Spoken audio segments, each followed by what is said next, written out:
What's the saddest thing to hear? It's okay, I'm used to it, as a response. Story 1. I had a girl in high school apologizing for hitting me with a metal stick a few months before the apology. The reflex answer was, never mind, I'm used to that. Story 2. Like the one time a girl ever asked me out in my life, back in high school, I told her, sorry, I just met another girl I really like and we're starting to get serious, so I can't right now. And her answer was that, it's okay, I'm used to it. No one ever picks me first. It was something like that. I felt terrible because usually back then, that would have been my line.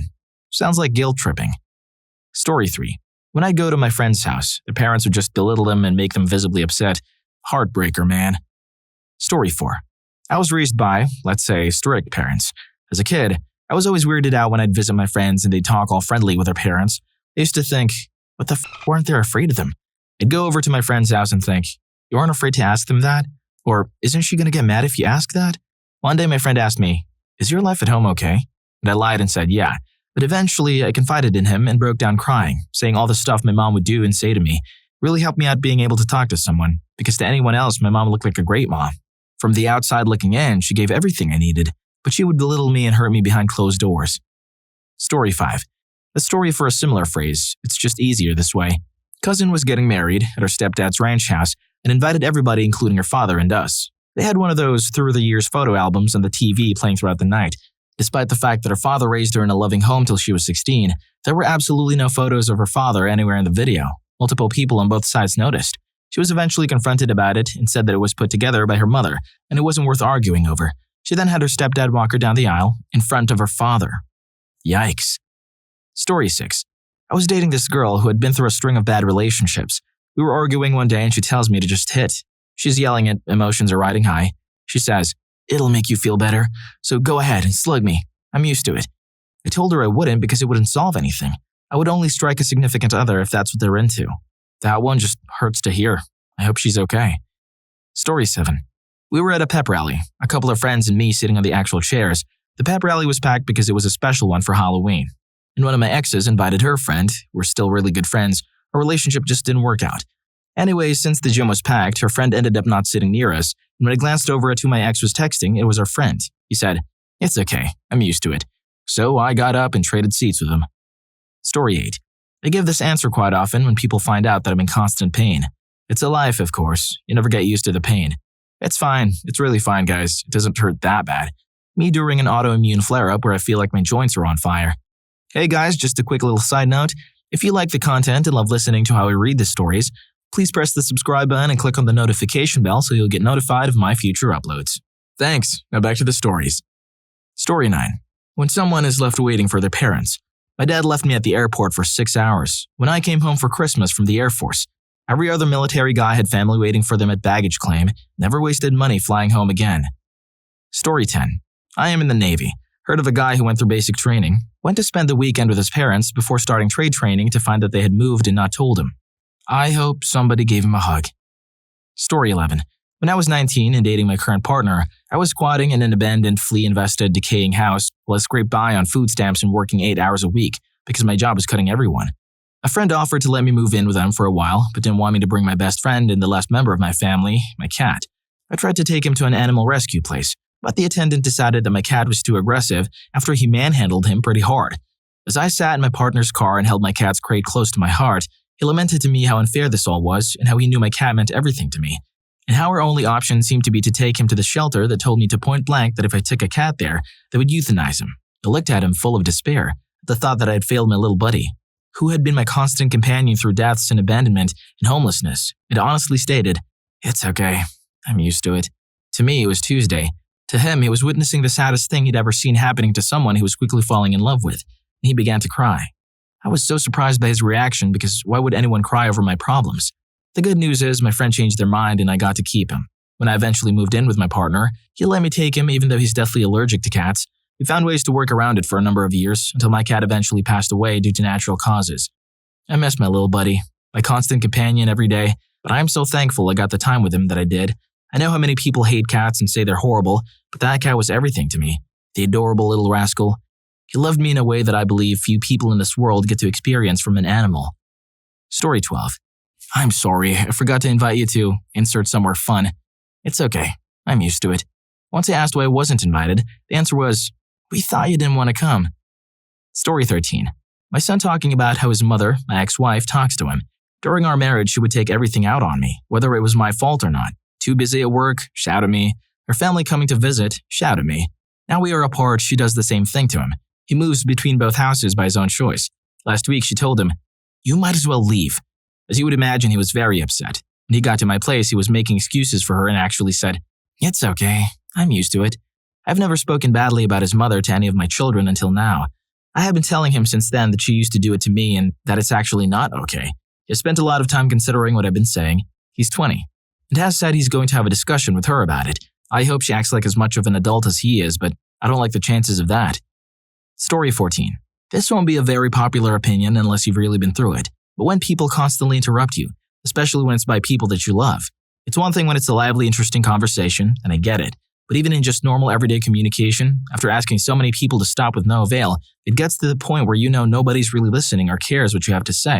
I'm almost just tired of talking, but it's okay. I'm used to it. Story 15. Telling a child their parent is late to pick them up. Then the kid pulls out his second lunch, a thermos, and a blanket, and sits down on the sidewalk. Story 16. I'm 20, and I grew up in a simultaneously very loving and very verbally, physically, and emotionally abusive household. God knows while I love my parents and we have a better relationship than we did in my teens, they definitely screwed me up in a lot of ways. I'm easy to anger, usually defensive sometimes, sensitive to criticism because it always feels like an attack, and quite reactionary at times. It's flared up in workplaces, friendships, relationships, etc., and has been damaging to aspects of my life. Luckily, I've been able to curb it most of the time. I attribute most of that to the distance I put between myself and the short years between my teens and adulthood. I ran away from home for long periods of time between high school and university, and stayed with a very kind family. Speaking frankly, it's a defense mechanism. There wasn't anything we could really do about it then, so we joked about it in adulthood to cope with it. People talk all kinds of about how children who aren't beat do not turn out right. Not only is that kind of mentality super dumb and not truthful or backed by any kind of real data or research at all, but it also propagates and continues the cycle of violence against children.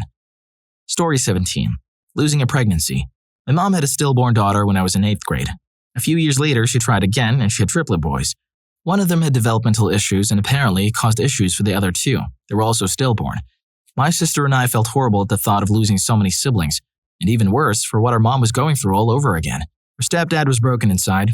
He really wanted children of his own, and we all knew that. It's not that he loved us any less. He's a great man, just that he's always wanted to raise a child.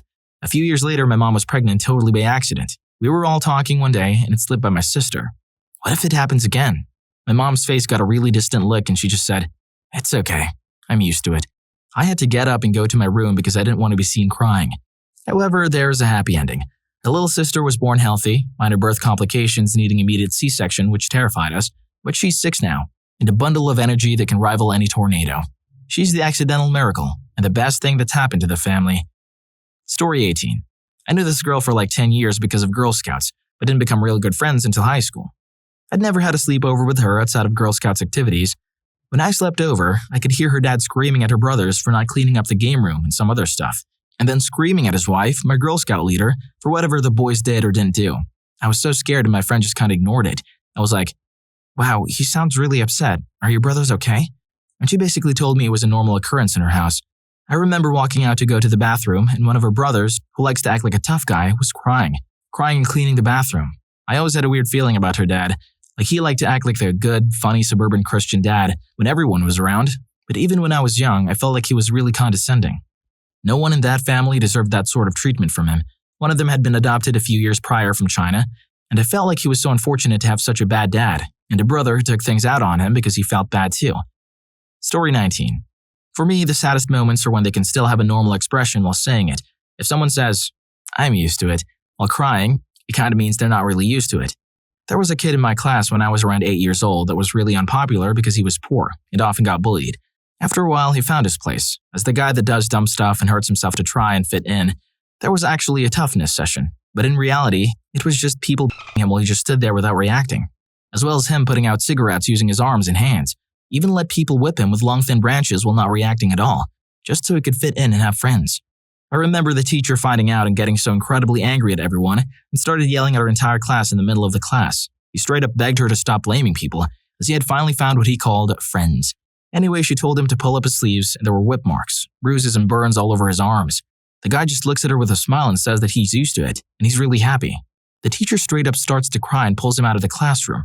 Didn't see him for long after that, as he got placed into a foster home, and as it turns out, he actually was used to it, because he'd been at home for as long as he could remember. Now that I'm older, I realize just how heartbreaking it would be to see a tortured 8-year-old boy act all happy, because he managed to get fake friends by being hit repeatedly. That's really heartbreaking. No kid deserves such harsh treatment. Story 20. Working retail, a guy going through my checkout with a severely autistic son who was probably in his 20s and bigger than his dad. The son starts on the dad. The dad really struggles to stop his son and takes a good few hits. I'm like, "Are you okay, man?" And he just looked at me, dead behind the eyes. Yeah, I'm used to it. Poor guy, man. Story 21. When I was 15 or 16, my friends told this really big girl that I liked her as a joke. It was but she believed them. I flagged her down after gym class to tell her the truth, and when I did, she goes, "Yeah, it's okay. People don't ever have feelings for me. I'm used to pranks like this." I remember punching my friend that did that in the chest during study hall in the next period. It was heartbreaking. Story 22. Nerve damage in my back. I've seen quite a few high-level doctors about it. Just went to see the last one before I knew there was nothing else I could do. I knew that it would never heal, and I would be stuck this way forever. It was the first appointment my parents actually went to with me. In my mid-20s and don't live at home anymore, but I guess after a few years they were frustrated and never gotten any help. After a few hours there in the nerve conduction study that lasted almost 3 hours, no change. Nothing they can do to help. My mom and dad were upset when the doctor, seemingly genuinely sorry, said there was nothing they could do. Having seen lots of doctors before this who all responded the same way over the last 2 years, I responded something like, "It's okay, doctor. I figured that's what you'd say. Just wanted to get a final opinion," which sent my parents over the edge. I guess they expected something to happen or some magic surgery to exist. Not to be told by an expert, "Sorry, nothing we can do." And for me to be so nonchalant about it. It sucks, but I'm used to it. Story 23. When my ex would tell me I thought she was ugly because, I don't know, maybe I coughed while drinking water or something, and when I would try to deny it, she'd insist it's okay because she was used to it. Sad because she was so deep in depression and self-hate that she could manipulate her own reality so expertly to be always getting dumped on, and because it drove me out of my mind and we broke up instead of working it out. Story 24. Basically, whenever nobody bothers to learn how to say someone's name properly, especially if it's unusual or erotic for the area. It's a basic unit of respect, acknowledging someone as a person, learning to say their name correctly. I have a really unusual first and last name, so I'm super conscientious of making sure I pronounce other people's names correctly, even if they use phonemes that don't quite match up to English. Often the response I get is a very surprised and grateful, "No one ever tries," which is pretty similar to, "I'm used to it." Some retail companies will even give American names to their foreign workers because they don't want customers to have a hard time learning names. Story 25. When I invite people to my birthday parties and hangouts, and no one comes or everyone bails on me, my most recent birthday, my fiancé apologized for not being there with me. He had to work out of town, which I was cool with, and I told him I was used to it, so it wasn't a big deal. He actually cried for me. Not even my parents did anything for me. I'm used to that too. Story 26. This will sound kind of selfish, but when I was a child, my parents used to have to sell my things to pay for things like utilities and food. They said I would get the stuff back. Never did. It just kind of broke my attachment to things and ownership. Now whenever something of mine is broken, or I have to sell something of mine, or throw it away or whatever, it feels like a switch in my head trips, and I just don't care about it anymore because I realized that I never get to keep anything. Some context. Girlfriend was pretty early in the relationship. I made her Christmas cards, bought her nice teddies, etc., and she would rip them up or throw them away. I never got upset, and when she asked why I don't care, I said that I was used to my things being taken from me and never getting them back. It was pretty bad. Much better now, though. Still have moments like that, but I'm dealing with it a lot better. Story 27. Doesn't feel any better being the one saying it. Recently, a girlfriend of mine broke up with me, and she made it very clear that she did not want me in her life at all anymore, not even as a friend. So I asked her what I did wrong. She said that I had done nothing wrong, and so I'm frustrated. I asked, "So what? You woke up this morning and decided that you just didn't want me in your life?" She thought about it and said, "Yes." She saw my face, saw my anger fade away, and added, "Sorry." It dawned on me at that moment. That's how all of my relationships have ended. Obviously, I'm doing something wrong, but if no one tells me what's wrong, I can't fix it. With that realization, I said, "It's okay. I'm used to it." She started crying. I held her, made sure she was okay, and waited for her to stop crying before I left. I made it clear I was always a message away if she needed me. Saying that phrase is giving up. Saying that phrase is realizing that you have no control over whether or not something happens to you. That's why it hurts you to hear it. It's the sound of someone giving up. Story 28. This happens to me a lot of the time and I'm almost used to it. I've gone out with friends to clubs and we tend to have a good time, but I'm never asked to dance with them. I'll just go along to the dance floor, but suddenly they will all pair off. They're not even in relationships with each other, just good friends. And I'm left trying to look like I'm having a great time while I'm silently dying inside. I just don't dance. Problem solved before it started for me. Story 29. Working for an NGO in Manila, I came across a 7-year-old kid sitting at the side of the road in obvious pain. I recognized him from when I helped his teenage brother a few weeks previous. He had a toothache then, and I'd given his mom $10 for treatment. I later found out that she spent it on a second-hand cell phone. He had a pretty bad toothache on both sides of his mouth now. I told him to stay there, and I went and got the older brother. Brought them both to the dentist across the road. The dentist starts drilling without an anesthetic, and I'm in shock. I immediately reassure the dentist that I'm willing to pay for the anesthetic as well, but he tells me it's not needed because these homeless kids are so used to the pain. They have really high pain thresholds, and a dentist's drilling is nothing compared to what they've already endured from untreated illnesses and infected wounds. And it was true. The kid didn't flinch. 2 hours and 2 fillings later, and his pain was completely gone. I saw him many times after that, and he was super affectionate, always hugging me and saying thank you, and asking for 20 pesos for candy and juice. It's okay, I'm used to it, is an everyday occurrence for them. Story 30. A friend once pointed out to me how my family members pull me in every direction and just command me wherever they need to. I'm used to it, was my response in addition to, isn't this normal? This was a few years ago. Now I know better. Story 31. When you can hear sounds good but can't decipher speech, you constantly have to say, sorry, could you repeat that again? And glancing over to my friend's notebook to copy down what the teacher's saying. In my school, they don't write on blackboards much. Sometimes I can't make the words out and ask so many times that the person just says, never mind. Now I know why I don't know the names of my busmates for the 9 years I've been going to my school. If you enjoyed this video, make sure to check out this next video. The YouTube algorithm really thinks you like it.